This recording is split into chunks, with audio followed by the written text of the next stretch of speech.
bonsoir chez vous en Afrique, en Asie, en Amérique, en Europe et partout dans le monde. Bienvenue encore une fois sur notre chaîne, votre chaîne en Afrique et en diaspora. On vous amène aujourd'hui dans un monde rocambolesque, un monde assez bizarre. Vous savez, ça fait quelques années maintenant, ça fait des années que on entend de temps à autre des histoires insolites qui arrivent en Afrique sur le mysticisme, sur la sorcellerie, sur plein de trucs très irrationnels. Mais là, je vous emmène au Cameroun où on venait d'attraper, on venait de saisir un jeune homme avec un sac dont le contenu est fait des ossements humains. Alors, je pense que dans ce village, dont je vous montrerai la vidéo dans quelques instants, il y a eu comme ça des rumeurs telles que il y avait des tombes qui étaient profanées et on retrouvait des tombes ouvertes et le contenu des tombes était vidé, et notamment les ossements. Et donc, il s'est développé au Cameroun, et d'ailleurs, il y a bien d'endroits en Afrique, le commerce des ossements humains. On a entendu parler de ça, on a entendu parler surtout le commerce des organes humains. Beaucoup de gens ont trouvé la mort quand ils se retrouvaient à des endroits qui permettaient à leurs assaillants de les zigouiller.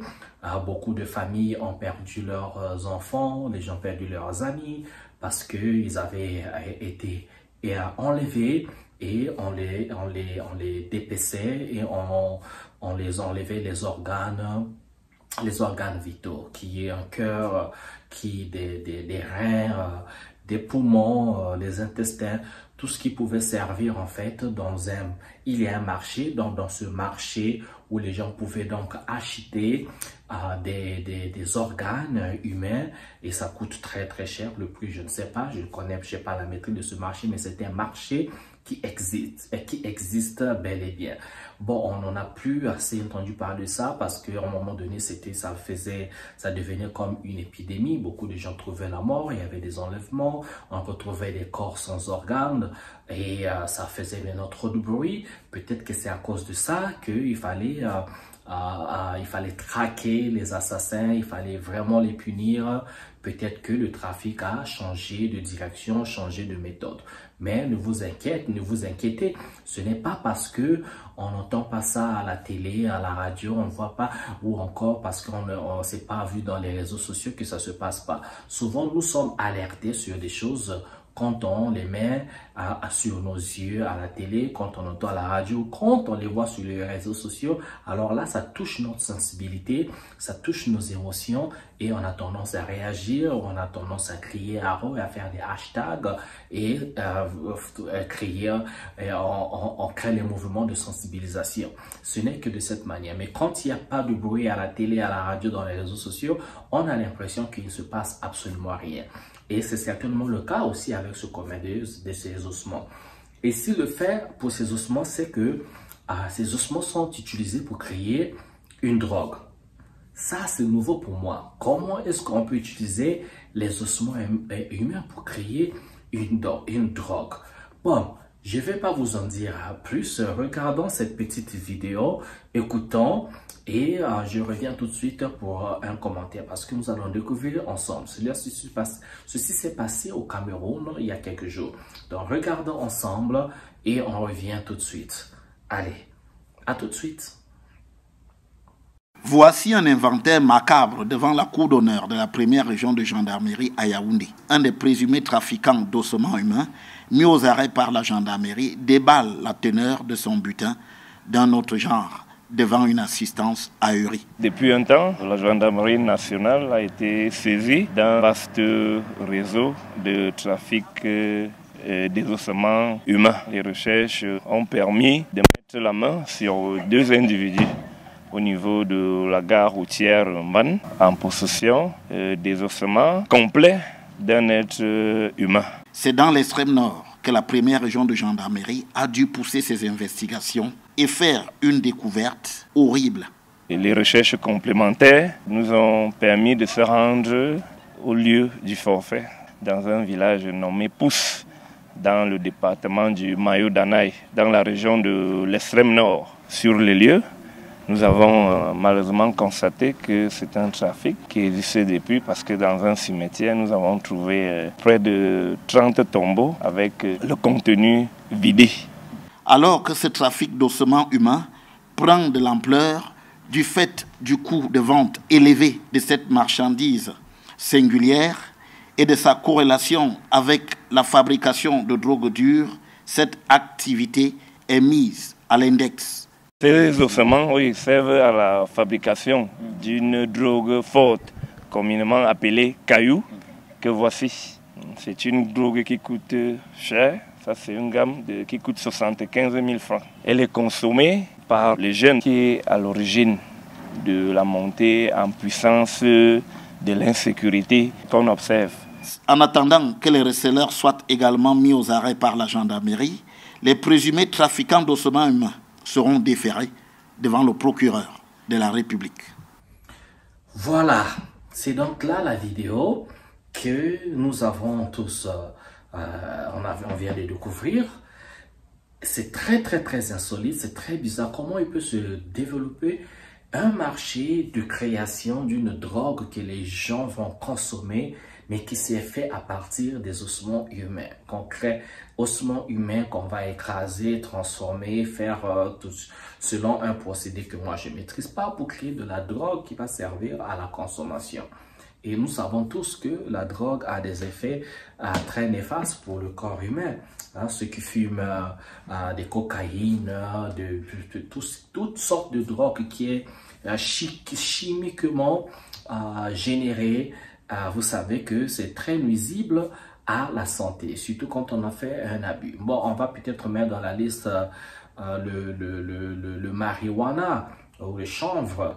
Bon, moi, je ne mettrais pas ça parce qu'en fait, c'est une herbe. Mais en fait, qu'on le veuille ou pas, même si c'est le marijuana, mais tant que ça contient de la nicotine, tant que ça contient de produits qui peuvent donc consommer à excès, peut nuire à la santé, eh bien, ça va parler. Ça encore, je prends parce que le marijuana, c'est une herbe, ok?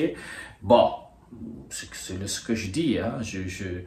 Je fume pas, j'ai jamais fumé, ça n'a jamais été mon truc, hein. Mais je sais que c'est une herbe parce que dans une tribu au Congo, un jour je ferai une vidéo sur ça. Il y a une tribu, un groupe de peuples en République démocratique du Congo qui consomment les feuilles du marijuana. Donc le chanvre, ils font quasiment tout avec. Ils préparent avec, ils remangent, ils se soignent avec. Ça leur permet, ils font quasiment tout. Quand ils sont malades, ils transforment ça en un produit, en un médicament. Ils font tellement tout avec, c'est tellement incroyable que nous on a grandi avec l'idée que le marijuana c'est très mauvais, la drogue c'est mauvais, il ne faut pas fumer le chanvre et autres. Mais quand tu vois ces tribus où les enfants, les femmes, les hommes, tout le monde en fait de la tribu, que vous soyez jeune ou âgé, et tout le monde consomme, ça fait partie, en fait, c'est une feuille qui fait partie de leur consommation quotidienne.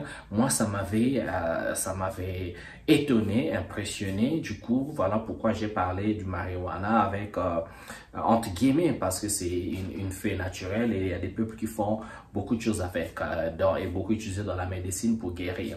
Et par contre, quand c'est des procédés où c'est la cocaïne ou autre drogue que moi je maîtrise pas, eh bien, vous savez que c'est très nuisible à la santé. Les effets immédiats peuvent être bénéfiques pour la personne qui consomme. Ça leur donne peut-être, je sais pas, peut-être la force, peut-être de l'intelligence, peut-être ils voient clair, peut-être que la vigueur, peut-être que ça leur rend la virilité, peut-être, je sais pas. Il y a bien une raison pour laquelle les gens qui en consomment, consomment. Et on devient donc addict. Quand on tombe dans l'addiction de ces drogues, alors ça devient nuisible pour la santé. Vous voyez, hein, tous ceux qui sont des drogues addicts, les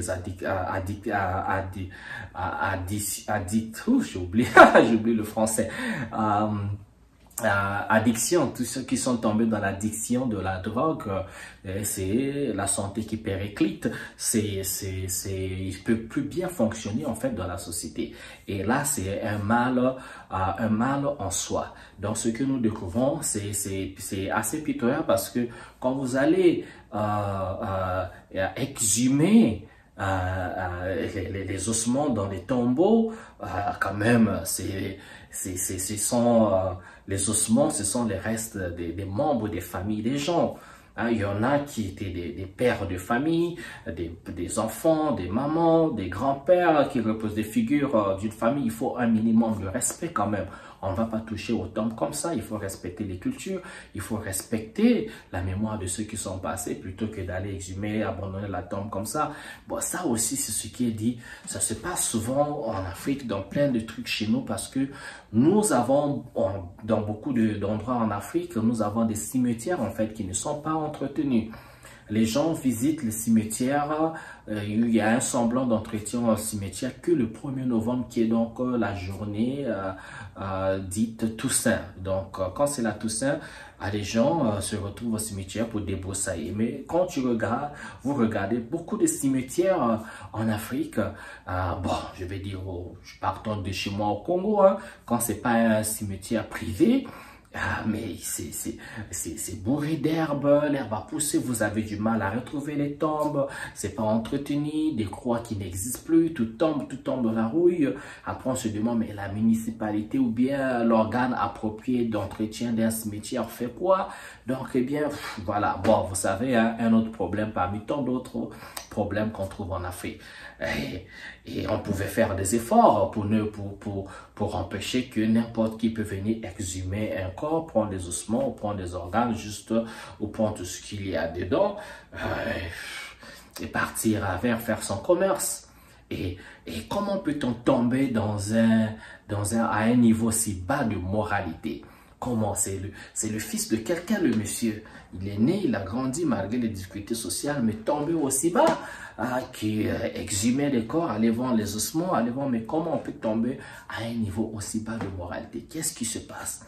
Comment un être humain peut être capable de telles choses? J'en ai vu des choses, mais je pense qu'on en a encore des choses à découvrir, des choses à voir dans ce monde.